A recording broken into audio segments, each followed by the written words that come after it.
Samstöðin fjölmiðill í eigu almennings.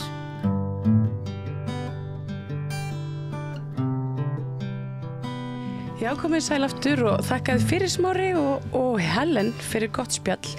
Hingað erum við komin með áframhaldandi umræðu hermál og annað því tengt. Hjá mér eru góðir gestir.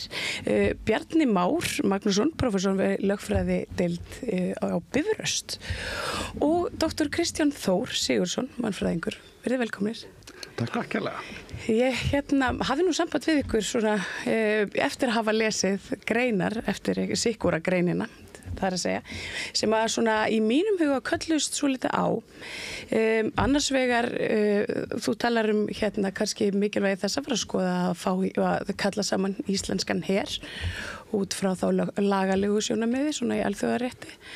Og svo þú, Kristján Þór, þú talar þessa svona, hvað ég var að segja, svona hliðar sjálf hernaðarins sem að þegar að herinn svona fer að snúast svolítið gegn borgurunum og lögreglan fer að hervæðast eins og við höfum séð á Gaza.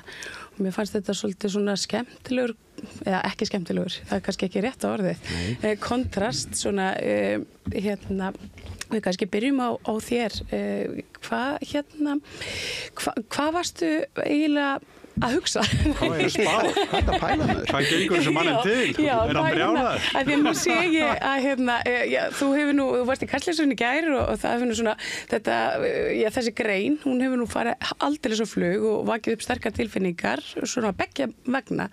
Þetta er auðvitað ekki fyrsta skipti sem að þessi umræða kemur upp að að búa til íslenskan her. En bara svona, mér langar svo að heyra frá þér, hvað meinaru með her? Já, og kannski komið bara aðeins inn á svona undirliggjandi hugmyndir.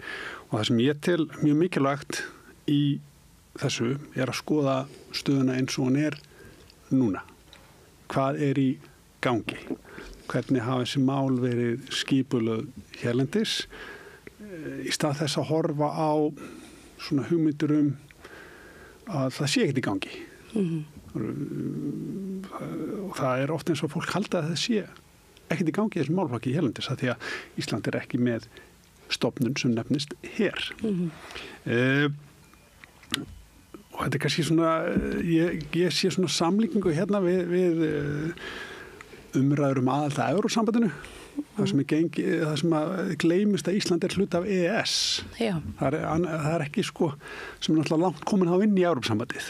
Og ég sé þetta svolítið svipað með það sem í gangi hér, að það töluverð starfsemi á sviði öryggis og varnarmála, en bara ekki í þessari stofnun sem nefnist her. Og það sem svo ég útskýrta bara svona frá A til Ö, að því við höfum ágætis tíma að þá það þannig að flestir ríki skipuleggja sín öryggismál, öryggis- og varnarmál út frá herjum.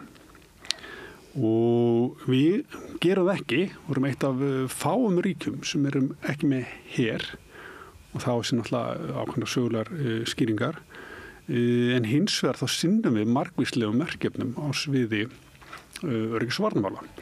Við stofn meðlimar að NATO og eru svo með varnarsamning við Bandaríkin og eigum í auknu samstarfi við Norðurlöndin og eins Bretlandseyjar í varnarmálum. Það sem hins vegar gert hérlendis, og það þetta tabú við að ræða stofnunina her, að þetta gert, eða þessi verkefni sem Ísland sinnir á sviði varnar- og öryggismála eru sett í borgarlega stofnanir eins og Landhelgisgæsluna og lögregluna. Og þetta kom bara skýrt fram í umræðum og Alþingi síðastliðinn 5. dag þegar að ræða þegar utanríkisráðherra gaf munnlega skýrslu öryggis- og varnarmál. Og af hverju þetta eitthvað? Já, okkur það ekki í lagi, einmitt? Af því að það til eitthvað sem, og bara grundvallar prinsip í alþjóðlegum mannúðarrétti, það að greina á milli hins borgarlega frá hinu hernaðarlega. og hugmyndin svo að hefði borgarlega á að vera verndað frá hernaði sem gengur náttúrulega misjafnlega en það er alltaf grunn hugmyndin. Má ég þá aðeins skjóta inn í að því að ef að við til dæmis tölum sko herskyldu. Já. Hvernig greinur þá borgarana frá hernum? Já, það er kannski ekki alveg sko eins en þetta sko að þetta þýrunur bara það að Þú ert að tala mannvirkin Já, ekki, og svo líka sko það er það að vera í búning þess nátt að vera í herbúning af því þá ertu komin í þá ertu bara með aðra réttarstöðu eða hugsa þetta bara svona mjög bara ef ég hugsa þetta svona strategist og lögfræðilega sko að ef þetta er herbúningi þá gildir annað en þig þá getur að vera stríðsfangi það má skjóta þig í tildeknum í hernaðaraðgerðum það má ekki skjóta ábyrgðan borgara bara sem dæmi og að gera ekki þennan greinamun í svona stríðsátökum og hún vona alltaf að kom ekki upp svo staði helendis en að gera ekki þennan greinamun er stríðskleppur og þetta kannski kemur meira inn á sko sem hefði verið oft í Miðausturlönd að það verið að tala að einhver sé fela sig á meðal óbreytta borgara sko og ekki í herklæðum og þetta þá sama prinsipið. Þetta eitt af svona grundvalla prinsipum á þessu réttarsviði að þú ert að gera greinamun á milli þessara tveggja og kannski það sem ég að tala og ég hef haft þetta svona lengi í huga þessi mál meðal annars út af íslensku friðargæslunni. Friðargæslan fór inn í svona, var í búningum, voru með tign og gátu borið vopn. Það segir aldrei sko að þeir hafi sko að friðargæslan hafi réttarstöð hermanna eða réttarstöð borgara. Ég man að ég taka hérna dæmi bara, ég var sem sagt í starfsnámi í utanríkisþjónustunni, í utanríkisráðuneytinu 2003 bara ungur og vitlaus nefninn nýbúinn að læra alls konar svona málefni að varðandi lögfræði og hernaði í Danmörku og spurði, það kom eitthvað svona samningur sem þetta að skoða spurði hvað býtum við þessi friðargæsluliðar hver er þeirra réttarstaða? Er hermenn eða borgar? Það fekk bara eitthvað annað verkefni. Þannig að það hefur aldrei verið skýrt. En svona aftur að því að sko ef að það er herskylda þá einhvern veginn þá fellur þín réttarstaða einhvern veginn inn í einhverja kategóri sem að kannski ekkert endilega það sem þú vilt sko. Þannig að þetta er eiginlega svona þetta kemur út það sama svona í mínum huga sko. Já sko en það er þannig að þó að sért með sko sért þjálfar í hernaði ef þú ert ekki að gegna ef þú ert ekki í her sko þá ertu raunveru óbreyttur borgari þó þú hafir þessa kunnáttu. Þú þarft þá að vera í herklæðum og allt þetta sko. En þetta er svona grunn hugmyndin og nú er verið að tala að efla þannig málflokk og þá tel ég mjög mikilvægt að ráðamenn hafi þetta í huga og þetta er svona hálf grautarkennt þegar kemur að stjórnsýslunni hérna og það er þess sem ég tala varnarmálráðuneyti. Það eru 2 ráðuneyti sem höndla með þetta svona í þessar ytri varnir. Það er utanríkisráðuneytið sem er þá með varnarmálaskrifstofu og svo er dómsmálaráðuneytið þá sérstaklega undirstofnun dómsmálaráðuneytisins sem er landhelgisgæslan. Og þar er mjög mikil starfsemi sem tengist þá NATO. Í lögunum landhelgisgæslunnar er ekki fjallað neitt öryggis- og varnarmál eða landhelgisgæslan hafi einhvern hlutverk þar í gegna. Svo í önnólöggjöf sem er íslensk varnarmálalöggjöfin í varnarmálalögum að þar er ekkert það kemur orðið landhelgisgæsla ekki fyrir en samt lykil stofnun þegar kemur að þessum málflokki og það er einhver svona samningar á milli ráðuneytanna. Það sem er að fela landhelgisgæslunni tiltekin verkefni og sem heyra undir utanríkisráðuneytið. Þannig utanríkisráðuneytið er að láta landhelgisgæsluna sinna ákveðnum verkefnum En sko í því sem að mætti þá kalla hernaðarlegur tilgangur. Já, og en sko ráðherrann sem er ábyrgur fyrir landhelgisgæsluna er annar ráðherra. Þannig þetta er svona, það getur skapað mörg álitefni og þetta er svona þessi, ég veit ekki hvort að kalla þetta feluleik, en ég held þetta er svona, það er þetta tabú að tala þessi mál, svona opinskátt. En ég held að þurfa að gera það til að hafa þannig skýrleika. Ef þetta er fyrirkomulinn sem á að vera, þá verður þetta að vera skýrt. Þetta verður að vera upp á borðum. Það verður að vera ný lög. Já, og bara þessi málefni verða að vera upp á borðum og að þau séu rætt. Enda þegar kemur eitthvað svona, eitthvað brjálægur, skýrir eitthvað svona grein, þá verður allt vitlaust. Og svo náttúrulega fréttur jólin, það sem verður að tala starfsemi í Keflavík, sem er búin að vera í gangi í fleiri ár. Já, þá verður allir rosalega hissa. Bara hvað er í gangi?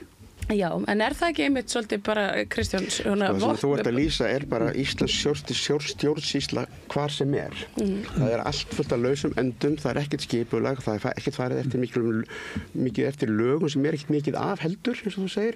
Þannig að Íslands stjórnkerfi er meira að minna bara fúsk. Hvert sem litið er og hérna sem þýðir það að menn hafa yfirleitt bara geta gert það sem sýnist sko. Og nú er komin einhver, hérna ég hef ekki fylgst mjög vel með því, það var ekki fjármálaráðherra, sín í fjármálaráðherra, Daði, ætlaði að fara að breyta fyrirkomulega samt við ráðningar fólks sem er opinbera, að það væri ekki flokkskírteini og frændsemi sem skiptir máli, heldur verðleikar. Af því að íslenskt samfélag, við vorum að tala um þetta fram á, við erum 400.000, við erum lítið þorp, það er allir sexmenningar og sko þetta kerfi sko virkar mikið á þeim nótum eins og frændsemis kerfi. Þannig að þetta sem þú ert að lýsa er bara lýsing á öllum öðrum stofnunum í íslensku stjórnkerfinu, myndi ég halda. Og þannig að það er bara, þú veist, þetta er bara þar eins og annars þar. En þannig að talað lög og reglur sko, það kemur mjög vel fram í þessari grein minni að það sem hefur náttúrulega verið að gerast í þessu þjóðarmorði á Gaza er það að það er búið að afnema alþjóðlegt lagakerfi. Það er búið að brjóta alþjóðalög, alla mannréttindasáttmála, barnasáttmála, öll alþjóðalög, þvers og kruss og ekki bara af Ísraelsher og ísraelskum stjórnvöldum heldur að vestrænum stjórnvöldum líka, þú veist. Það kemur vel fram í þessari grein. Já, þannig að það er, svo kemur þessi skelfilegi maður í Hvítahúsið og sem að sko er hluti af ykkur hér sem er bara bókstaflega skít sama öll lög og er náttúrulega í því að bara brjóta niður allt kerfið í Bandaríkjunum sjálfum sko. Þannig að þetta er bara eitthvað, það minnir mér svona svolítið, þetta er eitthvað abstrakt pælingar eitthvað svona eins og bara maður sé eitthvað hegelískum tölvuleik sem hefur ekkert með raunveruleikann að gera, skiljiði. Og svo þegar á reynir þá er ekkert að marka þetta, það er ekkert að marka sko þessi alþjóðalög, sáttmála Sameinuðu þjóðanna og allt það kerfi, það er alveg búið að leggja það niður. Af því það bara, við getum gert það og við þurfum að gera það. Þetta hentar ekki okkar hagsmunum og hagsmunir er náttúrulega lykilorð í þessu öllu saman. Já, við sjáum það einmitt að það fer kannski, það er ekki borin mikil virðing fyrir lagabókstafnum inn á Gaza til dæmis. Já, sko, það er náttúrulega alveg skeld ástand. Það er búið að drepa sko 100-200.000 almenna borgarar eins og það talum og það er bara talið allt í lagi. Já. Og í því samhengi þurfum við þá einhvern veginn að skerpa þessu lögum. Ég meina, er þetta ekki bara þannig að ef það brýst út eitthvað stríð, þá bara gerist eitthvað. Það verður bara eitthvað svona þróun. Já, þetta er eitthvað sem er oft bent á að sko, svo ég útskýrði eins og ég geri bara ég geri kennslusönd. Sko, alþjóðakerfið er þannig að það er ekkert svona yfirvald. Það er ekki svona hierarkí eins og er í innan ríkjum. Það er ekki eitthvað vald sem allt sprettir niður úr.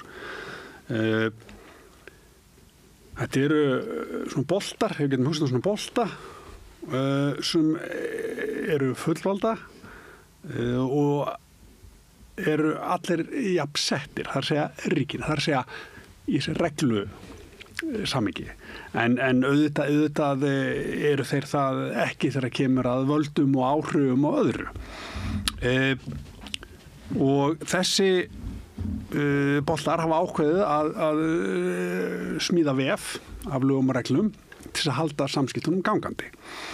Og sem betur fyrir það nú yfirleitt þannig að flestir ríki telja það sé mjög gott sko að vera að vinna saman og það sé raunur hagsmunir þeirra að halda þessu gangandi og virða þessar reglur og það náttúrulega aðferðir til þess að koma því verk að það sé ekki gert sjálfsvörn, máttu verja þig einhver aðstæði. Þú getur farið fyrir öryggis á Sameinuðu þjóðanna sem náttúrulega önnur svo saga hvernig neitum nú alltaf það, en það líka dómstólar og náttúrulega líka almenningsálitið og svona. Vandamálið að það kemur risastór aðili eins og Bandaríkin sem hefur alltaf verið sko, bara réttarríkið og mannréttindi og svona í gróndráttum. Svo kemur bara einhver og segir, heyrðu nei, ég ætla að taka þetta af því að þetta hendar mér svo vel. Það það vandamál og eins og sjá þetta á Gaza, þessar tillögur að þetta verði eitthvað á Rífverja og að eigi hans í persónulega eigu, sko, hvaða vitleys þetta? Alveg óháð því hvaða afstöðu hefur til þessara mál og hvernig að leysa þessu mál og allt það, sko. Ég held að Trump sé að gera sama þú, sko, að henda fram einhverjum fílubápum til að láta gera allt vitlaust. Það svolítið það sem hann að gera. Hann slengir einhverju svona fram sem veit að það fara allir, þetta svo með svona, þú veist, svona kongur sko með svona 5 hunda, svo hendur svona beinum í það sko, þeir fara að slást beininn. Þetta svona svolítið til þess að leiða líka bara aðteglina frá, ég ekki að segja að þú setja því, en sko. Hvað er það eiginlega að brugga? Að henda sem náttúrulega bara, það er mjög gott að setja einn svona bombur, skiluru, einhverja hluti sem fólki finnst skipta máli og vil tala og er ósammála líka. Það er bara besta mál. Það svona finnst mér þessi greinin svo ég sé að mestu litið fullkomlega ósamálaðir. Þetta með þarft að gera þetta bara sem hluti að bara lýðræðislegri umræðu, algjörlega. Sko, eins og ég sé þetta, þá ég skil sko þessi sjónarmið að sko ef við ætlum að vera með þáttakendur í einhvers konar alþjóðlegu lagakerfi, þá þurfum við að vera bara með reglur í samræmi við það sem er í löndunum sem við viljum vinna með og samkvæmt þinni grein þá erum við kannski bara ekki alveg þar. Hins vegar sko þá sé ég ekki alveg fyrir mér tilgangin í því að hervæða svo einhvern veginn í kjölfarið. Við erum með einn góðan her hérna á landinu sem er að vinna gott starf, það hjálpar að sér. En sko það þetta líka sko, erum við herlaus? Bara, mér finnst alltaf svolítið skondið, sko. Já, við náttúrulega höfum ekki verið það. Nei, sko, þetta er náttúrulega það að við erum, það er erlend herlið hérlendis. Það er annar her hérna en okkar og ég spyr mig líka. Hvað kallar maður svoleiðis? Occupation. Það er bara hernám. Já, ég myndi ekki alveg fokka þannig. Bretar hernámu í Íslandi á stríðinu, skilur, sér komum Bandaríkjum. Bandaríkjum hafa verið með hernumið Ísland síðan, sko. Já, ég myndi ekki kategorisera þetta þannig, en sko. Ef við værum með innlendan her, myndum við þá fara í stríð við bandaríska herin hérna innanlands? Já, ég held að vera óvitt og ekki gálega, sko. Hjálpa grænlendingum. En það er þetta, við erum hérna að reyna að halda úti ríki. Og það er nú oftast þannig að ætlast til þess að ríki geti haldið uppi ákveðnum svona vörðum, varist og svona, en við gerum ekki og höfum outsourcað þessu svolítið en lítum svolítið á að við séum herlaus og friðelskandi. Já. Það er bara aðrir sem sjáum þetta. Já, þú vilt svolítið að við fyrir kannski bara að vera hreinskilnari. Já, ég bara við horfumst í augu okkur sjálf. Þegar ég bjó í Danmörku í gamla daga, þá kom fram stjórnmálamaður sem hét Mogens Glistrup, stofnaði Dansk Folkeparti sem var svona fasistaflokkur og er ennþá til. Hann kom með þá tillögu, hann sagði að það er alltaf dýrt að vera með her. með þess að Danmörk sem eru 5 milljónir manns. Alltaf dýrt að vera með her. Ég mæli með því að við fjárfestum í góðum símsvara. Þannig að þegar rússarnir koma, þannig að það er alltaf rússarnir sem koma, að þá er bara svona símsvari sem stendur bara, við bara gefumst upp. Já. Sleppum þessu stríði bara. Ég ætla að segja eitt sem að fólki finnst örugglega alveg hræðilegt, að það sem er að gerast núna að það eru stórgóðslegar tækniframfarir að eiga sér stað í Úkraínu, í þessum hernaði. Og Gaza. Já, og það er alveg dróna. Það er ofboðslega tækniframfarir í þetta er ísraelskar græður. Í þessu. Ég var á ég er í verkefni sem stýrt af NATO varandi sæstrengi og varnir. Var að fundi út af því í Karlskrona, þessum sænski sjóherinn með höfuðstöðar, og þar voru menn frá sænska hergarliðina, svona bara segja með það í svona spjalli að mestu framfarir í þessum bransa væri Úkraínu. Það væri ef við hugsaum bara svona framfarir og í tækniframfarir væri að vera þar. Þannig ég sé fram á það að það er hægt að nota mikið af drónum svarandi eftirlit á íslenskum hafsvæðum. Bara fiskimiðin og svona og þetta fylgjast miklu betur með íslenska hafsvæði þannig. Þannig að við verðum kannski komin með bara drónadeild landhelgisgæslunnar. Og ég er ekkert að grínast með þetta. Ég held að þetta sé mjög sennilegt. Ég held að þetta sé bara mjög sennilegt líka. Þetta er bara löngu komið. En þetta er einmitt það sem að þú talar svolítið í þinni grein. Ég er að tala þessa tæknivæðingu sem að er fyrst og fremst eins og bara ég er að taka Gaza sem dæmi og það er vísað til þess að það er í bók eftir ástralskan blaðamann sem er endar í gyðingu sjálfur, heitir Antoni Löwenstein, sem að skrifaði bók sem heitir Gaza og eða maður ekki alveg titilinn á bókinni þar sem hann talar bara að Palestína er The Palestine Laboratory, how Israel exposed the technology of occupation around the world. Þar sem að þeir eru búin að vera að þróa náttúrulega drápstæki sem að þeir eru prófa á Gaza, með því að myrða Palestínum, en það er til vídeo á svona hergagna, ísraelskum hergagna svona messum eins og maður kallar það. Það sem er verið að sýna myndbans upptökur af því þegar er verið að skjóta á einhverja Palestínumenn á Gaza, bara eitthvað fólk sem stendur út á götu og svo sjáu þið bara hvað þetta eru fína græður og það eru drápstækinu öll skilurum. Svo eru þeir með hennan eftirlitsiðnað allan sem er náttúrulega sennilega þróast í heiminum og þessar úkraínsku græður koma fyrst og fremst frá Ísrael, það er ekkert að þróa þær í Úkraínu og endur tengsla milli Úkraínu og Sílenski er náttúrulega síonisti og er líka með ísraelskan passa og þannig að þessar eftirlitsgræjur þær eru notaðar öllum flugvöllum sem við fyrir í gegn, þær eru notaðar öllum búðum út á götu í helstu borgum heims, þær eru seldar til alls konar alræðisríkja þar sem er verið að fylgjast með til dæmis bara fólki sem er í hálfgerðri þrælavinnu eða bara í einhverjum flóttamannabúðum. Grikkir hafa verið að kaupa mikið af þessu dóti til þess að vakta fólk sem drukknar ekki í Miðjarðarhafinu og svo eru þeir talandi um þess að dróna, þeir komið með svona dróna sem eru svo klárir að þeir nota gervigreind mikið í þessum drápum sínum og þeir eru með næstu einhvern einasta palestínumann í einhverjum databanka svo prógramera er bara þannig er ykkur vita bara í gegnum síman á þeirra svona hvar þeir eru og hvenar og það er ykkur dróni sem að gervigreindar forriti sendir af stað sem fer af stað eftir einhverju götu á Gaza, tekur beygju, fer inn í glugga, inn í svefnherbergi og drepur einhvern. Þetta er rosalega flott tækni og hvað hagsmunum þjónar þetta? Hverjir fara hlæjandi eitthvað? Í bankan eða eitthvað og þannig að þess vegna er ég að tala um þetta í þessari grein löggæslu. Þegar ég tala um löggæslu, ég er að tala ekki bara um lögreglu, ég er að tala um her og leyniþjónustu sem þú minnist á líka. Við erum náttúrulega með leyniþjónustu nú þegar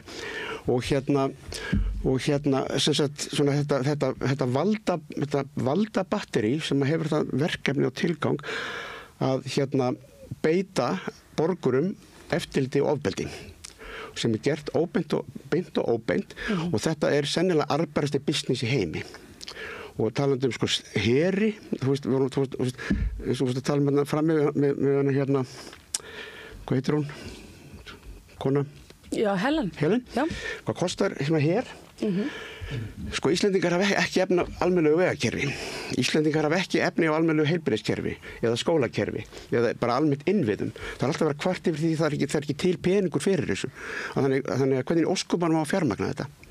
Ég sá einhvern á Facebook núna rétt áður en við fórum inn sem að sagði Ísland er of lítið til þess að vera með lestakerfi. Erum við ekki of lítil til þess að hafa hér? Og ég skal svara því, af því þetta er eitthvað sem kemur á. Kannski láta bankana fjármagna þetta bara. Sko, það eru ríki af svipari stærðargráðu, svo Malta og Luxemburg sem eru með heri. Og svo náttúrulega annað við þessi röksund að þú getur sagt þetta nánast allt á Íslandi. Að Íslandi er of fámennt til að vera með hitt á þetta. Þannig ég er ekki að kaupa þau rök. Mér þetta og bara það að það er til ríki sem er á svipari stærðargráðu. En svo líka það að fólk er með svona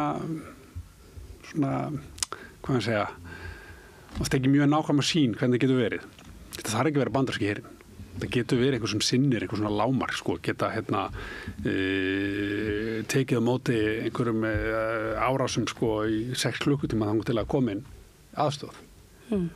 Það þarf ekki að vera einhver sem getur, sko, farið í sóknar aðgerðir og hernu með önnur ríki. En myndi það ekki gerast bara svona automatist, segjum sem svo að það gerð hérna einhvers konar innrás, myndum við ekki öll einhvern veginn svona fara út á götu og verja börnin okkar? En sko, en sko er til tæki til þess, er til hérna þjálfun og svona, sko, þannig það er svo annað. Og kannski ég segi eitt, sko, að því að maður stuðaði svo rosalega marga með þessi skrif að það sem ég hafði í huga þegar ég býti þess að punta eru Norðurlöndin. Og þannig að það sem ég lýsa þarna er bara fyrirkomulag sem tíðkast eða Norðurlöndin er að stefna inn í. Þannig En kannski, sko, svolítið ástæðan held ég fyrir því að þetta svona stríkur mörgum öfugt. Þetta að við gefum okkur út fyrir að vera herlaus þjóð og friðar þjóð. Sko, þetta náttúrulega, þetta er svolítið, mér finnst þetta alltaf mjög fyndið. Og mér finnst náttúrulega kannski margt fyndið sem öðrum finnst ekki fyndið. En það er önnur saga. Við erum náttúrulega í NATO og við erum að varnarsamning. Við erum ekki aðildarríki að samningi sem lýsir gegn kjarnorkuvopnum. Við erum ekki, svo erum við hérna með fyrirvara við sáttmála Sameinuðu þjóðanna borgaraleg stjórnmál og réttindi. Við erum með fyrirvara við bann við stríðsáróðri. Við teljum að það sé óæskilegt að banna stríðsáróður út af tjáningafrelsis sjónarmiðum. Og það er mjög fá sem vita af þessu, og Ísland er eitt fárra ríkja sem er með þennan fyrirvara, þannig að Er það bannað að vera með friðaráróður? Nei, það er til dæmis hérna þegar Rússar reiðust að gera þessa ólöglegu innrásina í Úkraínu. Og þá var ég fekk ég þetta tilfinningu, sko, og ég hugsaði betur, síðan hvenar hefur heimsbyggðinni, þjóðarleiðtogum í Íslandi verið bara nokk annað en bara skít saman Úkraínu. Lítið eða svona fátækt spillt ríki, skiluru. Ég held að það hafi verið miklu meira það að þetta voru Rússar. Þetta var gamaldags svona gamalgróið svona rússahatur og rússafóbía sem æsti alla upp, og svo ef maður fór eitthvað að reyna að setja þetta í svona eitthvað víðara samhengi og taka ekki þátt í þessum stríðsæsingakór sem bara þið munið það, sem bara gausu, þá var maður stemplaður einhver pútinisti eða rússadindil eða eitthvað.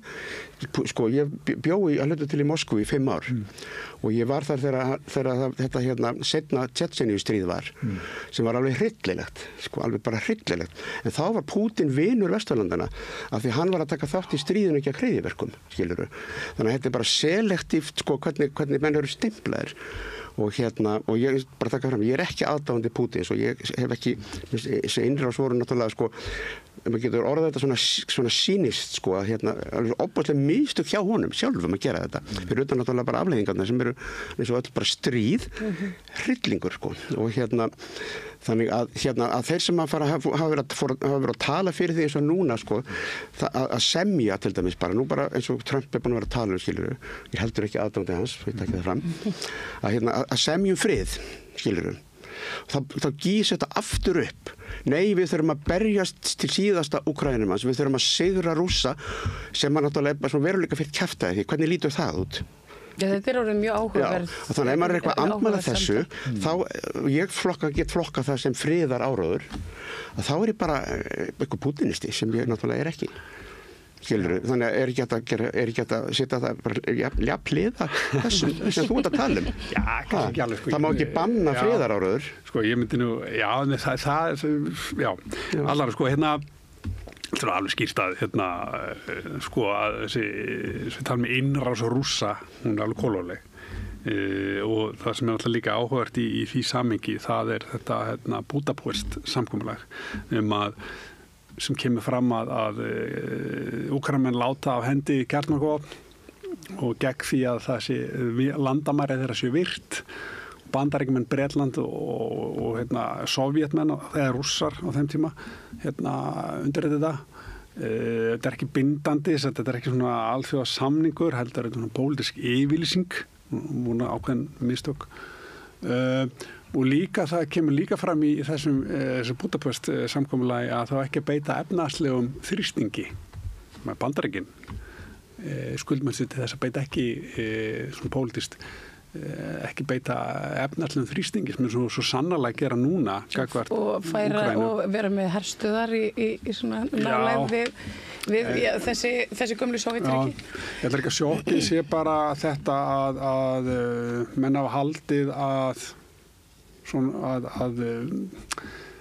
flesti ríki væri farin að virða bara landamæri og ég bara tekið svona dæmi af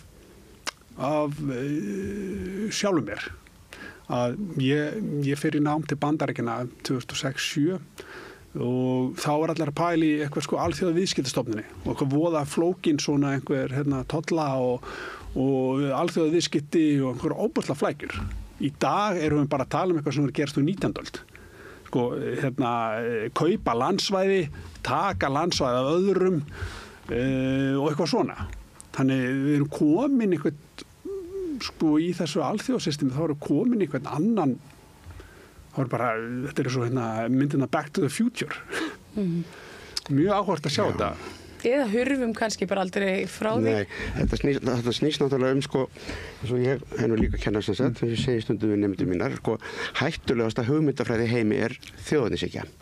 Það voru 2 heimsstyrjaldir hafðar á síðustu öld í Evrópu út af þjóðernishyggju, út af landamærum, út af réttundum og sjálfsákvörðunarrétti ríkja sem að svo færðu svo einhvern veginn til sem það hafa gert allan tíman og eins og Dag Sigurðarson sagði einu sinni heitinn skáld við mig fyrir löngu síðan að stærstu mistök í mannkynssögunni það var fyrsta girðingin síðan hefur verið stríð og þannig að þjóðríki náttúrulega þú veist það tekur sér svona eignarrétt á einhverju landi það tekur sér eignarrétt á einhverju hugmyndafræði sem er yfirleitt mjög rasísk og það er út af því sem þessi stríð eru.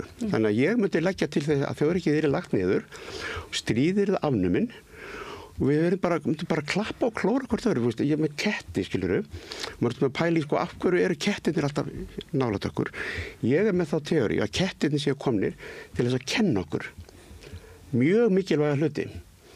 Ég á kísur sem þær eru friðelskandi, þær vilja réttlæti, en þær vilja kærleika, þær vilja klappa sér og klóra sér, borða góðan mat og í staðin fyrir að vera slást, skilurðu, við hvorki saman eða við mig. Og þess vegna vil ég vera með, sko, ég ger mér alveg grein fyrir því af hverju stríð verða, skilurðu, og það er ekkert að koma vekk fyrir þau.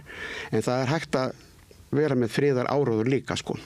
Og mér finnst að Ísland sem svona lítið ríki, þetta er bara eins og úthverfi í London, sem hefur, í staðan fyrir að vera með eitthvað hernaðabröld, skilurðu, að leggja þá peninga eða bara orku og vitsmun í það að reyna að stuðla að friði, mæla með friði, í staðan fyrir að vera senda einhverja 200 milljarða í vopnakaup, skilurðu, í Úkraínu, að setja kannski áleika pening í það að reyna að fá fólk til þess að stríðandi aðalega þess að tala saman.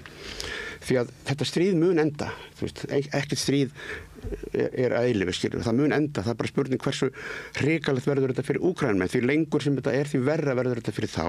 Þannig að Íslandingar þetta nýta, taka bara hjálpara sér með í máli líka, sko. Og þið getur svona spilað á gítar og sungið friðarsöngva, sko. Og í staðin fyrir að þykjast vera, sko, með stóru strákunum í hergala, sko, og þú vilt fá herskildu, hverjir eiga að fara í herinn? Synir þínir? Eða þú? Já, það sem svo áhugavert við, sko, eins og þegar hann Michael Moore gerði myndina um Stupid White Man, held ég að vera út úr þeirri bók. Þá fór hann í þingið, þá var náttúrulega Íraksstríðið að fulla, hann fór í þingið og reyndi að taka tali þessa pólitíkusa sem að voru stríðisheitastir og hann spurði þá, sonur þinn í þessu stríði? Nei. Hverjir eru sendir í stríð? Jú, fátakra hverjir eru bara tæmt sem fallbyssufóður hinn með hann á jörðinni að drepa aðra unga menn. Þannig að mér finnst að þetta fólk sem er með þennan stríðsáráður, ég bara fari galla, finna sér einhverja kindabissu sem er hann í skúfu og fara, hver sem það vil fara til þess að láta drepa sig, sko. Eða fara og segja, viljið þið hætta þessu? Myndir þú fara í herinn? Þetta er ekki tölvuleikur, sko. Myndi ég fara í herinn? Já, bara ef það er skylda. Það bara myndi ég gera það. Við talum Ísrael, sko. Það er í raun og veru flestir ísraelskir hermenn sem að flestallir eru stríðsglæpamenn, eins og komið hefur í ljós. Þetta eru borgarar, þetta eru óbreytti borgarar sem eru svona reservists. Þeir eru ekki professional hermenn, en það kunna þeir ekki að berjast. En þeir geta að varpa sprengjum úr þotum, skilur, og skotið með skriðdrekum. Og þeim hefur ekki tekst að sigrast á til dæmis bæði Borki, Hezbollah og Hamas, sem er bara, Hamas er bara lítil landsbyggðarhreyfing, skilur. Þeir eru ennþá þarna, bara jafnvel styrkst, meðan ísraelski herinn er bara vængbrotinn. Og það er hvar er skilunum milli borgara og hers þar, bæði í sambandi við þá sem eru að drepa palestínumenn og alla þessa 20.000 ef ekki 100.000 sem að almenna borgar sem þeir eru búnir að drepa. Hvar eru þessi skil? Þannig að vera að tala um, sko, svona einhver lög í sambandi við þetta er bara merkingarlaust þvaður, sko. Því að það eru einhver lög, þau eru kannski mismunandi skýr eða óskýr og mannréttindasáttmálar eru frekar skýrir og Genfarsáttmálinn er frekar skýr, skilurðu, en það er ekki það er þverbrotið á hverjum degi af þessum sömu ríkjum sem að, sko, í raun og veru kom þessum lögum á koppinn eftir seinni heimsstyrjöldina. Þannig að mér finnst þetta svolítið, sko, með fólk sem að... En við hugsum herinn út frá svona öðru sjónarhorni. Við hugsum herinn sem eitthvað svona tól almennings til þess að grípa til ef að stjórnvöld og lögregla verða að einhverju svona kúnar. Þetta er svona sena sem maður sér fyrir sér jafnvel í Bandaríkjunum. Að sem er á að spá, skilur við, bandaríski herinn er ekkert volið hrifinn á Trump. Og það hefur alltaf verið svona, sko, þetta er mikilvægasti atvinnuvegurinn í Bandaríkjunum. Einhverja einasta krummaskeið í Bandaríkjunum er einhver stofnun, verksmiðja, skrifstof sem tengast hernum og það sem er fullt af fólkir í vinnu. Þetta er sennilega mesta tekjulind Bandaríkjumanna að selja vopn, skilurðu, og stríðin. Þeir eru með herstöðar í 80 löndum, yfir cirka 180 herstöðar. Af hverju eru þeir þar? Við veitum það, þeir eru bara hervætt heimsveldi. Ég datt nú alveg út hvað ég ætla að segja. Já, við vorum að velta fyrir okkur, sko, ef herinn væri tól fólksins. Að það er, Trump sagði það í kosningabaráttunni. Hann sagði, nú ætla ég að gera breytingar á bandarísku systemi, bara kerfinu sjálfu sem hann er byrjaðar á. Komum einhverja trickster-fígúru þarna í Elon Musk sem snargeggjaður, psykopat, sko. Og sem bara veður í allt og samt er hann ekkert kjörinn og hann hefur enga svona security clearance, skilurðu. Hann er ekki ráðherra. Og Trump sagði það, fólk verður óanægt, það verður allt brjálað, fólk verður út á götu og mótmæli. Og hvað þá? Ég sendi herinn á fólkið. Og það hefur verið svona félagslegur samningur í Bandaríkjunum eins og þessi herhyggja öll er alveg massív út allan heim og hermenn eru í Hollywood myndum alls þar, hermaðurinn er góði maðurinn, sko. Okkar hermaður er góði maðurinn, en ef þessi góði maður, hermaðurinn, fer að skjóta okkur, almenna borgara. Þá erum við með Second Amendment. Hvar erum við þar? Og svo er náttúrulega þessar vígasveitir, bara stormsveitir Trump sem að vaða torg og bæir í Bandaríkjunum, oft mikið af þetta fyrirvændi hermenn sem eru vopnaðar alveg upp að haus, skilurðu, með stríðsvopn, skilurðu, þeir bara bíða eftir hans kalli. Þetta er bara sena sem gæti gerst, skilurðu. Og þá í sumum svona allræðisríkjum þá hatar fólkið herinn, af því herinn er beitt gegn almenningi, skilurðu. og það sem ég að tala til þessari grein að það bara á Vesturlöndum, þar sko lögreglu og herlögreglu beitt gegn mótmælendum sem að mótmæla því að sé verið að brjóta alþjóðalög, skilurðu, að mótmæla því að það sé verið að fremja þjóðarmorð og ef þú gerir það, eins og í Þýskalandi, ef þú ert gyðingur, ef þú ert gömul kona gyðingur sem býrð í Berlín en ert líka með íslenska passa, þú stendur okkur á torgi á hverjum degi með skilti þar sem segir að stoppiði þjóðarmorðið, hún reglulega handtekinn af lögreglunni, gyðingur sem sko lifði af Holocaust, skilurðu, hún handtekinn á götum í Berlín fyrir að mótmæla öðru þjóðarmorði og hún ásökuð antisemitisma, skilurðu. Þannig að þetta komið í svo mikið hnút og vitleysu, þessar lagapælingar, að það hafa ekki raunverulega merkingu lengur. Þú sammála þessu? Nei, ég nú ekki sammála þessu, en mér langar að nefna eitt sem ég sammála um. Það að ég hef töluvarar ágjörðan þessu með hvað ætla hann að segja? Við erum að vera að týna þræðinum hérna. Já, við erum að missa þráðin. Ég hef áhyggjur af þess með Bandaríkjaherinn, eða þessu uppsagnir á æðstu ráðmönnum þar og eins, það sem ég þótti náttúrulega alveg sérstaklega sérkennilegt í þessu, er að segja upp yfirlögfræðingum, sko allar að deilda hersins. Af hverju þetta því? Af því að yfirlögfræðingarnir segja vantarlega þá Það varst að fara að brjóta lög. Já, það er svona það sem að maður spyr sig að því það er nú þannig að bandaríski herinn er með ofbóðslega færa lögfræðinga og marga sem sinna það er bara sem lögfræðistruktúr og svona reglum sem gilda og svona þetta sem þið sjáu í bandarískum bíum, rules of engagement og allt þetta Það hjálpa líka til við að brjóta lög. Já, þetta er sko, það er Það er ekki þessum sem að læri lögfræði. Hvað sagðu lögfræðingar við Bush áður en þeir reyðast inn í Írak sem var náttúrulega bara ólöglegt. Umorða hugtaki pyndingar í eitthvað annað. En það er sko, þetta er einmitt eitt, ok? Þetta er náttúrulega ekki nóg gott, þú setur að reyna að umorða hvernig svona pyntingar er, en það er eitt, ef við berum þetta ástand saman við það sem er í gangi núna, að þarna er alltaf sko lagaramminn, það er verið að vinna, verið að reyna að vinna innan hans og reyna að túlka sig fram hjá einhverju. Þannig að ramminn, það er svona verið að, hvað ég segja, hann er leikreglunar, en núna erum við bandaríkjaforseta sem er bara skýt saman með hann ramma. Og það er kannski stóri munur að það var verið að ramma inn svo innrásin í Írak í þennan ramma það var að vera svona nika til einhverjum sönnugögnum nika til er svona kurteislega orðað en skilji hvað er að fara sko núna er bara, þú veist, það er bara skýt saman með ramman það er ekki gott. Þetta er bara löguleysa og það við erum, það sem óttast mest að við erum bara að fara í þennan sko tíma og það er eitt ágætis kvót í aþenska sagnaritaran Þúkýdídes sem var upp á 5. öld fyrir Krist og þá var hann að lýsa einhverjum átökum að sko þeir sterku gera það sem þeir geta og þeir veiku þjást eins og þeir þurfa og við erum kannski bara farin í þetta er alltaf verið svona bara, þetta var alltaf verið svona þannig að þetta er já, ég er ekkert alltaf bjartsýn. Nei, ég er sammálaður þar, mér finnst þetta ekki lítið að vera. En þú talar um þetta stjórnvöld, svona, þegar það kemur einhver ráðamaður sem að tekur sér ákveðið vald, þá mega reglurnar sín lítils og þar að leiðandi verður herinn að vopni gegn almenningi. Er það ekki eitthvað sem að við getum þá alveg lent í hér? Sko, það náttúrulega það sem náttúrulega það þessi kúltúr og menning sem að hélt að væri í Bandaríkjunum, þessi virðing fyrir lögum og reglum. Náttúrulega mjög mikilvægt að viðhalda þessum lýðræðislegum grundvallarreglum, þessi lýðræði, mannréttindi, réttarríki. Og það er náttúrulega hluti af innri vörnum. Þetta er ekki bara ykkur góðsögn. Að passa upp á þessi atriði. Og þú gerir það þá ættur að geta komið veg fyrir svona, en þetta er alltaf ótrúlega að fylgjast með þessu.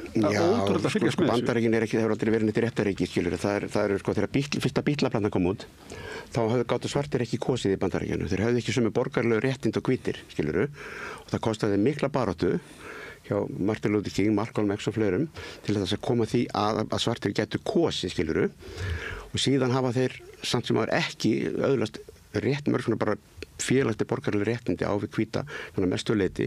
Svo er náttúrulega ofboðsleg stéttaskipting og það er ekki lýðræði í landi þar sem að sko, þú getur ekki boðið fram nema og sér með einhverja lyfjaverksmiðju eða vopnaverksmiðju sem sponsorar þig, skiluru, og sér forríkur sjálfur, skiluru. Og svo er ekki lýðræði heldur þar sem að stór hluti þingmanna eru á launum hjá til dæmis Ísraelslobbyinu eða vopnaframleiðendum eða lyfjafyrirtækjum eða eins og var ekki fyrir löngu síðan tóbaksframleiðendum, skiluru, sem voru í því að semja lög sem hentuðu þessum fyrirtækjum, skiluru. Þetta er ekki lýðræði, lýðurinn ræður engu en það kemur orðið demókrasi hvergi fyrir í bandarísku stjórnarskránni.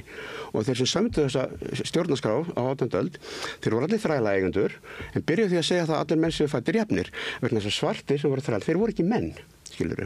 Og þetta er bara hugsunarháttur og þetta voru ríkir landeigendur sem hönnuðu líka kosningakerfi sem að mismunar fólki eftir þjóðfélagsstöðu sem kemur bara í ljós að þú getur unni kosningar og þú setja með 3 milljónum færri atkvæða, skiluru. Og þannig að lýðurinn hefur mjög lítið þetta að segja en samt með að Bandaríkjamenn eiga það sem gæti líka orðið til þess að það fær allt í hund og kott þarna að þeir fara yfirleitt út á götu og mótmæla þegar mikið er í húfi og þeir hafa gert það. Öll þessi réttindi sem hafa látið Bandaríkin líta út sem einhvers konar réttaríki, þetta kemur ekki að ofan. Þetta kemur frá götun, þetta kemur frá allskyns félagsamtökum, verkalýðshreyfingum, kirkjusamtökum og sem að hafa hreyft þennan massa til. Það stóð aldrei til þegar Bandaríkin voru stofnuð eða bara önnur þjóðríki að lýðurinn ætti yfirheyfa að ráða nokkuð skopnum hlut. En það þurfum að láta að líta þannig út. Það verður með reglulega kosningar. Þú getur verið einhverju þjóðríki þar sem eru reglulega kosningar en það er ekki lýðræði. Lýðræði og kosningar er bara ekki það sama. Mér minnir það sem þessar kosningar í Norður Kóreu. Það voru kosningar í Írak þegar Saddam Hussein var. Það var ekki lýðræði, skilur. Þannig að við þurfum það, og það er þetta sem að mér fer svolítið í töðunar með svona klísukent orðræða, að vera alltaf að tala maður heyrir bara fréttamenn tala svona og stjórnmálamenn, það er að tala til dæmis eins og Bandaríkin, alltaf er alltaf að vera að tala Bandaríkin og Ísland er alltaf að vera að tala Sjálfstæðisflokkin, eins og hann skipti ykkur máli í dag. Og þetta er eitthvað svona þráhyggja, þetta er eitthvað svona kækur að vera að tala að Bandaríkin voru að gera innrásir í ég veit ekki hvað mörg ríki, velt alls konar stjórnvöldum, myrt fjöldamann, stofna hryðjuverkasveitir í Mið-Ameríku og Miðausturlöndum til þess að myrða andspyrnuhópa, skiluru. Þannig að bara réttar ekki my arse, þú veist. En það er alltaf talað þetta þannig, þetta er svona einhver heilalösa klísjur. Aðeins að skoða hlutina bara eins og þeir í raun og veru eru. Og það góða við Trump er það að ég hef verið að segja fólki það að Trump er hinn fullkomni Bandaríki forseti. Í Trump þá líkamnast saga Bandaríkjanna, allur þessi rasismi, kvenfyrirlitning, ofbeldi og lögleysa í raun og veru, þáttur það sem þú ert að segja. Hún bara líkamlega, það er Trump er bara rödd Bandaríkjanna. Og hann er að segja núna okkur er skít sama ykkur. Evrópa bara, go fuck yourself sko. Og við ætlum að fara að berja á Kínverjum að þeir eru komin fram úr okkur í tækninni. Það sem þetta snýst þeir eru að fara að græða mér peningum við. Og að heimsveldi þarf að fara að berjast á þeim vígstöðum. Og svona hefur þetta ríki alltaf hagað sér. Og gera það enn. Þannig að tala eitthvað réttaríki bara gleymdu því, þú veist. Þetta bara látið líta þannig út og þú veit með fullt af lögfræðingu til dæmis til þess að réttlæta það að það sé þetta pynta fólk sem kom inn á áðan þannig að bara kallar það eitthvað annað svona waterboarding og svona allt sem er svona bannað samkvæmt bandarísku lögum það er bannað samkvæmt bandarísku lögum að selja Ísraelsmenn eða láta Ísraelsmenn fá vopn af því samkvæmt bandarísku lögum það má ekki selja vopn til ríkja sem er að fremja stríðsglæpi skilurðu þannig þeir þverbrjóta eigin lög á hverjum einasta degi fyrir utan það þverbrjóta alþjóðalög líka á hverjum degi réttaríki nei takk Þurfum við þá hér til þess að bara svona standa í hórinu Ísland er bara á bandarísku áhrifasvæði bara landfræðilega þannig ef eitthvað kemur upp á nú er Trump að tala Grænland sem ég held að það er bara einhver djók hjá hann ég veit ekki hvernig hann ætlar að gera þetta og hvað myndi þú veist ég hef ekki trú á því að það gerist en Ísland er á þessu þú veist þegar norður heimskauti fyrir að verða mikilvægara Ísland er bara til þessu svæði þannig að ef Bandaríkjamenn fá pata því að einhverja aðrir ætla að fara að koma hingað þá koma þeir hingað bara vernda, ekki fyrir okkur, bara vernda sína hagsmuni.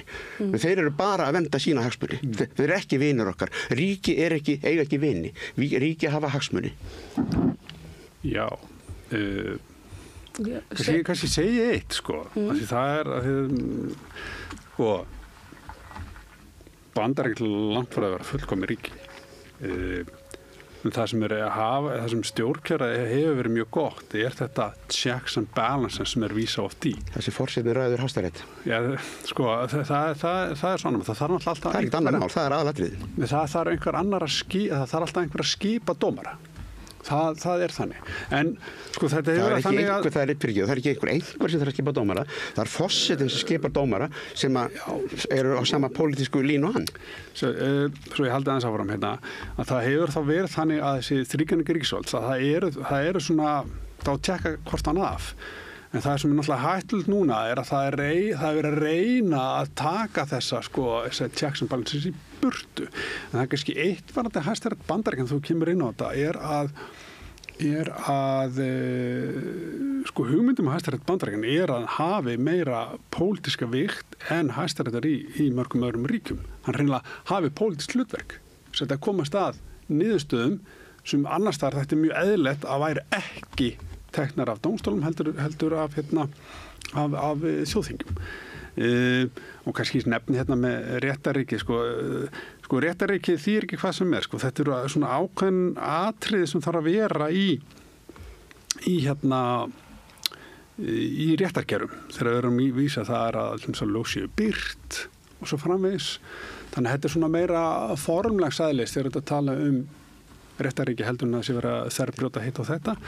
En vissulega er þannig að það er ýmislegt sem Bandaríkin hafa gert á alþjóðsveginni sem orka tvímælis. En ég vil samt sem maður segja að þetta er svolítið áhugavert kerfi að þú ert með þessi fylki, þú ert með alríkið, svo ert með dómstóla í fylkjónum og dómstóli í alríkinu. Þannig að fólk getur leitað réttar síns og þetta er ekki fullkomið, þetta er alls ekki fullkomið kerfi en þetta er sko en svo við kannski víkjum aðeins aftur að hernaðinum hérna á Íslandi Helen Ólafsdóttir var hérna á undan okkur í viðtali við Gunnar Smára og hann langaði að spyrja þig hvort að þú getur svarað því hvað kostar að halda úti her eða bara einni herdeild? Ég hef ekki hugmyndu það og það er líka það fyrir væntanlega eftir hvernig hann er byggður. Það og hvað er í honum og hvað annað sko. Þannig að ég veit það ekki. Það þyrfti einhver kostnaðargreining að fara fram. Enda er ég náttúrulega bara einhver maður út í bæ. Ég er ekki ríkið. Bara þannig að það, og kannski ekki rétt að koma fram að ég bara tengist ríkisvaldinu. Þú ert ekki Lúðvík XIV? Já, ég er ekki Lúðvík. Ég bara tengist því ekki, sko. Ég er maður til bæ sem skrifaði grein. En hvernig sjáu þið, segjum sér svo að við myndum leggja eitthvað svona grunn að hér á Íslandi. Einhvers staðar þyrftum við að fá fjármagni.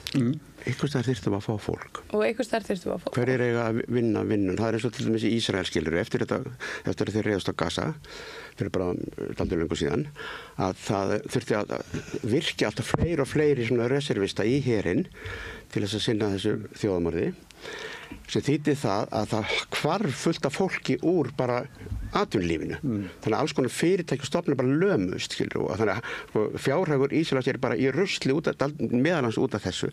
Hvað ætlar að vera með 2000 manna her eða 100.000 manna her? Hvaða her getur skipt einhverju máli í þjóð sem er 400.000? Hvað fyrir þetta? Og hvaða strákar eru þetta og stelpur sem eiga að fara í herinn skilur? Og hvað eru þau mörg? Og hvað munu þau geta gert ef eitthvað gerist? Þetta er bara sko það er bara að svara þessum spurningum sko. Já, þetta er hann Arnór Sigurjónsson er ekki Arnór Sigurjónsson fyrkarinn Sigurjónsson Arnór Sigurjónsson gaf bókina Íslenskur her mjög áhugaverð að því hann lýsir svolítið stöðunni eins og hann er í dag og það er hann með annars þessar pælingar hvað þarftu marga íslenskan her ef ég mann rétt þá talaði hann 1000 manns og einhvers svona 500 manna varalið og þá er hugmyndin að geta varist skamma hríð áður en kemur aðstóð. Það sé megin svona hugmyndin. Það bara svona eins og að vera Hamas. Þetta náttúrulega sko, Arnór og fleiri hans línu í pólitík sem eru á móti innflytjendur vilja loka Íslandi. Þetta náttúrulega verið heldur betur ástætt þess að hafa bjóða innflytjendum að koma hinga. Það var hægt að stofna bara, vera með sko einhverja fullt af einhverjum bara einhverjum Pólverjum og Úkrænumönnum og litáum í hernum bara. Kema í ríksfang bara og senda þá bara aftur heim til sín að berja, skilurðu. En með íslenska fánan á öxlinni, sko. En treystu við ráðamönnum fyrir hér? Já, bara eins og með öllu varandi ríkisvaldið, þetta þannig að vera almennileg umgjörð utanum hlutina. En hvernig ég vissum að ég er búin að vera að ræða þetta svona, núna bara í gær og í dag við fólk svona sem ég þekki og ég get sagt þér að flestir eru algjör farið á móti þessu. Ég held að almenningum myndi sé upp til hópa ekki sammála þessu, en þú ert að setja fram sig og minnst þetta bara mjög gott útspil hjá þér. Mjög svona gagnlegt, skilurðu, en það var ágætt að fá svarið því hvernig myndur þú vilja láta gera þetta, hvernig myndur þú gera þetta, hvað kostar þetta og hverjir eiga að sinna þessu, þú veist, og með herskildu, hvað ætlar að taka það fólk?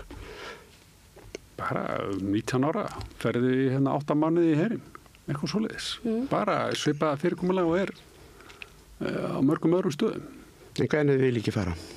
Já, það er svona mál og það er sumstar hefur verið boðið upp á og getur unnið á hjúkrunarheimilum eða séð gera hvort þeir. Það myndi engin vera að vinna þar. Nei, þetta er svona, ég sé bara framkvæmdina mjög svona að því að ég er alveg sammála að því að samtalið er gott og ég er sammála því að greinin var fín það þarf ekki að vera sammála öllu því sem að þú setur þar fram og ekki frekar en í þinni grein, Kristján. Mín reynda byggja nú mikið bara á staðreyndum, sko. Já, hún reynda að gera það. Svo segi ég er ekki með nákvæm útfærslu. Nei, en þú kallar eftir henni. Já, þetta er sko, og þetta er náttúrulega ofboðslega útfærsla atriði að vera farið í þessi mál. En mér finnst mjög mikilvægt að taka þessa punkta sem ég tók lið fyrir lið og ræða á. Bara eins og við höfum ekkert komið inn á hérna, það er þau fyrirtæki hérlendi sem er að starfa í eða að vinna eða selja mikið af sínum afurðum til herja. Sem er mjög áhugaverður punktur. Já, alltaf nýsköpunarfyrirtæki Kersits, sem alltaf bara er risafyrirtæki. Það selja mikið til Bandaríkjanna, til ef maður rétt var varnarmálaráðandi til Bandaríkjanna sem hefur verið stór kunni. En það er náttúrulega svona sára svona fyrir svona líknandi. Já. Og náttúrulega Össur hefur líka verið að selja herjum þessa sínar afurðir og svo er náttúrulega fleiri fyrirtæki, Arctic Trucks, náttúrulega verið að framlega Kabota í Kópavogi og fleiri. Atlanta hefur verið talið, mér skilst þessi mjög gott, talið mjög góður aðli að flytja vopn til dæmis. Sem hefur stundum verið gert í skjóli nætur. Já. Og það er náttúrulega annað svona, þannig að við erum, það sem þú ert að segja er að við erum bullandi þáttakandi í hernaði. Við erum það. Og en bara við viðurkenna ekki sjálf. Þetta er sjálfsblekking. Ég held að þetta sé ekki sjálfsblekking, þetta er bara, það er eins og ég talaði með í byrjun, sko, að þetta er bara, Íslands stjórnkerfi er bara svona, þetta er eitthvað svona eitthvað fúsk, leyndarhyggja og það er ekkert verið að sjaldan. Já, en er það kannski leyndarhyggja að því að vegna þess að fólkið vill ekki einhvern veginn að þessu vita? Fólk vill ekki hafa kjarnorkukafbáta hérna, sko. En við þurfum samt að horfast í augu við það að við erum bullandi þátttakendur í stríði. Og væri þá ekki kannski skynsamlegt að vera með allavega skýrar reglur og þennan ramma sem að einhver gæti svo reynda manipulera hérna á einhverju tímapunkti ef það var spurning hver er þessi við erum, sko. Já, en sko svona út frá þessu lagalega sjónarmiði þá er kannski, eins og þú segir, þá er þetta alveg samtal sem er þess virði að eiga hvar ætlum við að skilgreina okkur þú veist, og hvernig í svona alþjóðasamhengi, ég meina við erum að flytja hergögn, við erum að búa þau til, við erum að stunda viðskipti við stærstu heri í veröldinni. Þetta er bara, stríð er bara business. Þetta er eins og með Íraksstríðið, skilurðu. Þetta var business fyrir vopnaframleiðendur og hergagniðina, skilurðu. Svo var planið, hann sem var forstjóri Halliburton, Dick Cheney, þetta segir sér frá því meðan þessi árásur að því hann var varnarmálaráðherra, ef maður rétt, og ég myndi segja stríðsmálaráðherra, og það var bara komið plan, fyrst sprengjum við allt í tætlur, skilurðu, græðum fullt af pening á því, þar að segja við er ekki þjóðin því þeir borga þetta, heldur en þessi gaurar sem eiga fyrirtækin, græðum fullt af pening á því, síðan er Halliburton sem er eitt þetta verkfræði fyrirtæki heimi, síðan kemur það inn og byggir þetta allt upp aftur og fáum alveg rosalega fína samninga og verðum ennþá ríkari þar. Þetta er bara businessplan, en það liggja milljónir dauðir af óbreyttum borgurum, skilurðu. Þetta er svona plan og þetta er talandi um NATO, ég bara verð að koma að því að. Það var eitt góður maður sem sagði, var eitthvað að tala um daginn, hann Varoufakis, Janis Varoufakis, gríski, að NATO er bara svona, eins og mafía sem kemur til óöryggi og selur þeir vernd. Svona sem Hells Angels gera í svona hverfum í sumum borgum. Þau koma og gera fólk hrætt, svo mæta þær inn á pöbbana og matsstaðinu segir, ég skal vernda þig, tryggja öryggið þitt, en þú varst þetta borga mig fyrir það. Þannig með því að Íslandingar ætla að fara að nota 5% af þjóðtekjum, sem er ansið mikill peningur, það var þetta gera margt annað við þann pening, sem að 2/3 því fara bara í bandaríska vopnaframleiðendur. Þannig þeir vilja þetta alveg endilega, Við höldum þessu stríði, af því þetta er svo good business. Þetta er bara racket og þetta er bara business, fyrst og fremst. Og svo eru þetta flest allir fjölmiðlar, svona stóri fjölmiðlar, eins og í Bandaríkjunum. Þeir eru flest allir í eigu sömu aðila. Þannig þeir eru líka reka þennan stríðsáróður, fyrir ekki friðaráróður, stríðsáróður og hræða okkur og tala um þetta svona. Við verðum að fjölga hermönum, verðum að búa til heri og þetta er svona hernarhyggja bara á sterum og eina sem hún leiðir af sér bara meiri stríð. Það er bara ósköp eðlilegt. Því fleiri vopn og herir, því meiri stríð. Því það einu sinni voru vopn framleitt af því að það var stríð einhvers staðar. Í dag eru stríð framleitt til þess að selja vopn. Þannig að þetta er svolítið svona, þetta í svona víðara samhengi, þetta er bara mest í svona alþjóðlega business sem til er. Ertu sammála þessu? Nei. Þetta ekki vona því. Ég er ekki sammála að NATO sé eins og mafía. Þetta er sama aðferðin, Þetta er alþjóðastofnun sem að ætlað að... Mafían er alþjóðastofnun líka. Já, jú, en... Þú kemst ekki að þinga á Ítalíu nema að tala um mafíuna. Já, fullvalda ríkja sem ætlað að tryggja frið og öryggi aðildarríkjum bandalagsins. Hafa þær gert það? Líbía var friður og öryggi þar. Afganistan, Írak, er friður og öryggi í þessum löndum? Nei, þeir tryggja sitt eigið. Sitt eigið, já. Sinna aðildarríkja. Þeir eru búin að senda alla 19 strákana. Þetta skjóta sig. Já. Nú datt ég út. Við erum búin að taka þetta svona kollektíft yfir borðina. Þá þátturinn laus í þráðurinn. Já, hér eru allir meðtæknisprest. En kannski bara svona lokum, sérðu fyrir þér, ég meina hefur fengið eitthvað viðbröð bara frá íslensku ráðafólki varðandi útfærslur og svona lagatæknilega atriði við þessar pælingar þeinar? Ég fengið tvennskonar viðbröð, þrennskonar viðbröð. Annars er bara svona fíbl, fáiði, skíðabóðsendingar. Farð þú í fremstu výlinu? Sem er alveg valið. Og svo er meira svona eitthvað svona friðartal. Nei, spjöllum bara saman. Ekki vera með svona. Svo hefur líka fengið frá fólki sem starfar í þessum geira og ég hef búin að gera það áratugum saman sem finnst þetta mjög gott og þarft að það komi fram. Og meðal annars frá ég fengi frá embættismönnum sem er í þessu og fólki sem starfar og hefur við mikla reynslu sem finnst þetta mjög gott og ég kannski finnst þetta gott að þessi umræð sé komið úr skápnum. Já, algjörlega, ég er saman því. Og það sé svona verið að ræða þetta fyrir opnum tjöldum. Já. Kannski þarf bara smá sprengingu. Ég er alveg saman því. En heldur þú að fá jólakort frá Birni Bjarnasyni? Mér sýndist nú að vera bara hrifin að mér hérna og ég var að skera það í dag. Já, ég er endur mist að því. Hvað sagði Björn? Hann bara leist vel á það sem ég var að segja. Gúd, Svona að tala þessi mál, sko. Eitt svona helsti talsmaður þess að vera með íslenskan her.